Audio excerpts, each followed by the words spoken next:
So guys, আজকের ব্লগটা চালু হচ্ছে মসজিদের ভিতর থেকে, কারণ আজকে আমরা চলে এসেছি সব বন্ধুরা মিলে মসজিদটাকে পরিষ্কার করার জন্য। আর আজকে হচ্ছে মাহে রমজানের 6 নম্বর দিন, আর 30 দিনের মধ্যে 1000 ফলোয়ার করার ডে 5। আর আগের ভিডিওতে যারা আমাকে ফলো করেছে তাদের আইডিগুলো হলো মারিয়াম প্রিন্সেস, জানকি, বাপন শেখ, কিংপুর সত্যাম, পারদীপ বারিহা, বাচ্চা ছেলে, ইনকে, সুকুন, ম্যান আনসেন, মানকি, করণ যাদব, স্যাট সাইয়ার, কিউট কামিনা বয়, আমান পাটিল, মইনুদ্দিন। যদি তোমার আইডিটা আমার ভিডিওতে দেখতে চাও তাড়াতাড়ি আমাকে ফলো করো। আর এই ছেলেগুলো যা ধুলা উড়াচ্ছিল, তাই আর বেশি দেরি না করে একটা বন্ধুকে বললাম আমার মাথাটা একটু 5 স্টার গামছা দিয়ে বেঁধে দিত। আর গামছাটা বাঁধার পর আমাকে একটু চোর চোর ভাব লাগছিল, তাই তাড়াতাড়ি চুরি করতে যাবো বলে মাইকে একটু অ্যানাউন্স করে দিই।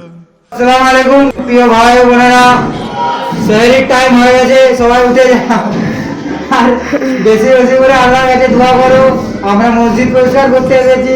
আর এই কথাটা বলে চলে এলাম নিচে প্রথম তালাটাকে ভালো করে পরিষ্কার করতে। নিচ তালাটাকে চকচকে ধকধকে করে উপর তলায় গেলাম, আর দেখছি ছেলেরা উপর তলাটাকে একদম চকচকে ধকধকে করে দিয়েছে। তাই বেশি দেরি না করে চলে যাবো 3 তালাতে। আর এই যে দেখতে পাচ্ছ উপর তালাতেও চলে এসেছে, আর এখানে এসে ঝাড় দিতে লেগে গেল। আর উপর তালাটাকে ভালো করে ঝাড় দিয়ে নিচে এসে দেখি পানি দিয়ে ধোয়া হচ্ছে। পানি দিয়ে ধোয়া হচ্ছে বলে ভাবলাম বাইরে চলে যায়, আর বাইরে যাওয়ার সময় আমাকে এরকম ভাবে পানি দিয়ে ভিজিয়ে দিল। এবারে সব বন্ধুরা মিলে সব কাজ কমপ্লিট করে নিলাম, আর এবারে চলে এলাম বাইরে। আর এই মিলি ব্লগটি যদি ভালো লেগে থাকে একটা লাইক করে দিবে।